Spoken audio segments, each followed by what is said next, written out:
थप्पड़। चटाक चटाक। दरवाजा खुलते ही अजय ने अपनी पत्नी रमा के गालों पर 2 जोरदार थप्पड़ मारे। अचानक पड़े थप्पड़ से रमा जमीन पर गिर गई। यह देखकर पास खड़ी रमा की 2 साल की बेटी उसे पकड़कर रोने लगी। रमा ने गालों पर हाथ रखते हुए कहा, अजय ऐसा क्या किया मैंने?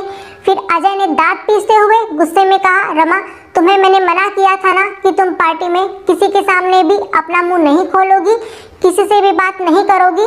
जाहिल गवार कहीं की, जरा भी शर्म नहीं आती तुम्हें। अचानक पड़े थप्पड़ से रमा सकपका गई थी। उसकी आंखों में आंसू आ गए। उसे समझ नहीं आ रहा था कि आखिर गलती क्या हुई। रोते हुए कांपती आवाज में उसने दोबारा कहा, मैंने ऐसा किया है क्या? अजय ने गुस्से में तमतमाते हुए कहा, अच्छा किया क्या? मुझे अंग्रेजी में आपकी बात समझ में नहीं आई, आप हिंदी में पूछिए तो मैं आपको बता सकती हूँ। रमा को ध्यान आया कि अजय के साथी अफसर की पत्नी के साथ हिंदी में बात की थी। क्योंकि रमा को अंग्रेजी नहीं आती थी, गांव के कॉलेज से BA पास कर रमा की शादी उसके बड़े पापा ने अपने मित्र के बेटे अजय से करा दी थी, जो एक सरकारी अफसर था। रमा के पिता एक किसान थे और माँ एक गृहिणी। रमा अपने माता पिता की इकलौती संतान थी। अजय के घर वाले भी मोटे दहेज के लालच में आकर शादी के लिए तैयार हो गए थे। रंग रूप और गुण से बहुत सुंदर रमा व्यवहारिक और सामाजिक स्त्री थी। इसके विपरीत अजय व्यवहारहीन और अहंकारी व्यक्तित्व का पुरुष था। उसको अपने पद प्रतिष्ठा का इतना अभिमान था कि उसके आगे वह किसी को भी कुछ नहीं समझता था, खासकर अपनी पत्नी रमा को तो वो अपने पैरों की जूती समझता था। उसके लिए पत्नी का मतलब सिर्फ उसकी शारीरिक जरूरतों को पूरा करना और घर में दबाकर रखना। 3 साल की शादी में ऐसा कोई दिन नहीं था जब अजय ने रमा को उसकी पढ़ाई और नौकरी पेशा ना होने का तंज न कसा हो और उसके साथ हिंसा न की हो। बात बात पर रमा को थप्पड़ मारना तो उसके लिए आम बात थी। रोज रोज की मारपीट से रमा परेशान हो गई थी, लेकिन आज उसने तय किया था कि वो चुप नहीं रहेगी। उसने खुद को संभालते हुए अपने आंखों से आंसू पोंछते हुए अजय से कहा कि हाँ, मुझे नहीं आती शर्म इस बात को स्वीकार करने में कि मुझे फर्राटेदार अंग्रेजी बोलना नहीं आता। इस वजह से मेरा कोई वजूद नहीं है, इस बात को मैं नहीं मानती। रमा के जवाब को सुनकर अजय ने रमा के बालों को खींचते हुए कहा कि अच्छा, बड़ी जुबान चलाने लगी हो, कान खोलकर सुन लो। 2 कौड़ी की औकात नहीं है तुम्हारी और ना ही तुम्हारा कोई वजूद। जिस दिन तुमने मुझे छोड़ दिया ना, उस दिन लोगों के घर में जा जाकर लोगों की नौकरानी बनकर लोगों के झूठे बर्तन धुलोगी और झाड़ू पोछा करोगी, तब जाकर मुश्किल से पेट भर पाओगी। लेकिन सम्मान और इज्जत को तो भूल ही जाओगी, क्योंकि तलाकशुदा स्त्रियों को कभी सम्मान नहीं मिलता, समझी? सिवाय तिरस्कार के कुछ नहीं मिलता। तुम मेरी पत्नी हो, एक सरकारी अफसर की पत्नी, इसलिए लोग तुम्हारी इज्जत करते हैं। 2 साल की बेटी को गोद में लेकर रमा ने कहा, ओह, तो मैं पिछले 3 साल से धोखे में थी कि तुम मुझसे प्यार करते हो और एक न एक दिन मेरे प्यार को समझोगे और मैं तुम्हें अपने प्यार में से एक दिन बदल दूंगी, क्योंकि पति पत्नी मिलकर एक दूसरे के पूरक बनते हैं। लेकिन मैं गलत थी, मुझे क्या पता था कि प्रतिस्पर्धा पति पत्नी में भी होती है। ठीक है अजय, मैं जा रही हूँ हमेशा के लिए तुम्हारी जिंदगी से। तुम अपने स्टैंडर्ड की दूसरी पत्नी ले आना अपने लिए, मैं तलाक के पेपर भिजवा दूंगी। यह कहकर रमा अपने गांव अपने माता पिता के पास चली गई। विकट परिस्थितियों में भी रमा ने कभी हार नहीं मानी। समाज के ताने उल्हाने सहती रही।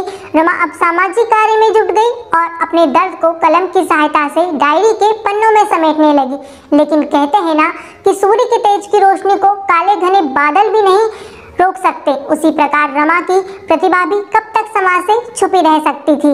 रमा को भी प्रसिद्धि मिली पूरे 20 साल बाद। अथक कड़े परिश्रम के बाद आज रमा और अजय का आमना सामना हुआ तो पुरानी सारी कड़वी यादें वापस आ गई। भीड़ से पूरा सभागृह तालियों से गूंज रहा था, क्योंकि आज रमा की उपलब्धियों के सम्मान में महामहिम राष्ट्रपति से समाज में महिलाओं के सामाजिक सुधार एवं उसके स्वरोजगार पैदा करने के साथ साथ घरेलू हिंसा की महिलाओं को न्याय दिलाने एवं उनकी शिक्षा के लिए जागृत करने के लिए पुरस्कार मिला था। हिंदी में सबसे मिलजुल कर बात करती भीड़ में आज अजय भी हाथ बांधे पीछे खड़ा था, नजरें झुकाए। आज अजय को समझ नहीं आ रहा था कि जिसे वह गवार समझ रहा था, असल में वह तो बहुमुखी प्रतिभा की धनी थी। रमा आज समाज में प्रसिद्ध लेखिका और समाज सुधारक थी। आज उसे आगे बढ़कर बधाई देने में भी अजय को संकोच हो रहा था। तभी एक पत्रकार आगे बढ़कर रमा से अंग्रेजी में सवाल पूछा तो रमा ने आज फिर विनम्रता पूर्वक हाथ जोड़कर कहा, महोदय कृपया आप हिंदी में प्रश्न पूछे, मुझे अंग्रेजी नहीं आती। तब पत्रकार ने कहा, जी माफी चाहूंगा, मैं अपना सवाल हिंदी में पूछता हूँ। आपके मन में सामाजिक सेवा का ख्याल कैसे आया? आपकी सफलता का श्रेय आप किसे देना चाहोगे? आज जहाँ लोग बच्चों को इंग्लिश मीडियम में पढ़ा रहे हैं, बात भी इंग्लिश में कर रहे हैं, वह आप हिंदी में लिखती हैं, तो क्या आपको कभी असफलता का डर नहीं लगा? नहीं, मुझे हिंदी बोलने और लिखने में कोई शर्म नहीं आती। और जैसा कि हम सब जानते हैं कि परिस्थितियों से बड़ा गुरु कोई नहीं होता। कठिन परिस्थितियां हमें मजबूत बनाती हैं। इसलिए आज मैं उस व्यक्ति का दिल से आभार व्यक्त करना चाहती हूँ जिसने मुझे अपने जीवन व घर से मुक्त कर मेरे स्वाभिमान को जगाया। और व्यक्ति मेरे जीवन में के ऐसे गुरु हैं जिनके दिए हुए घावों ने मेरे अंदर दबे आत्मविश्वास और आत्मसम्मान को जीवन में नई दिशा और कुछ कर गुजरने का जुनून जगाया। जिन्होंने मुझे सामाजिक रिश्तों से आजाद करके बाहर समाज में आकर सांस लेने का और समाज के लिए कुछ करने का मौका दिया। बेशक मेरे माता पिता का आशीर्वाद मुझे मिला, लेकिन परिस्थितियों की ठोकर उसी व्यक्ति से मिली। इसलिए मैं आपके माध्यम से उसका धन्यवाद करती हूँ और साथ ही हर महिला पुरुष से कहना चाहती हूँ कि हमारी सफलता में हमारी भाषा कभी बाधक नहीं बनती। हिंदी तो हम सभी भारतवासियों के दिल की भाषा है। सफलता के लिए बस सच्ची लगन और जुनून की जरूरत होती है।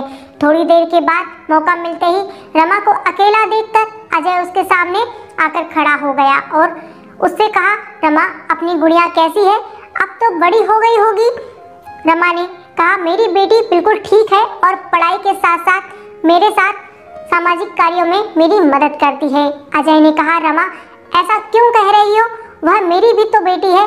मुझे माफ कर दो, मैं तुम्हारी अहमियत को नहीं समझ पाया।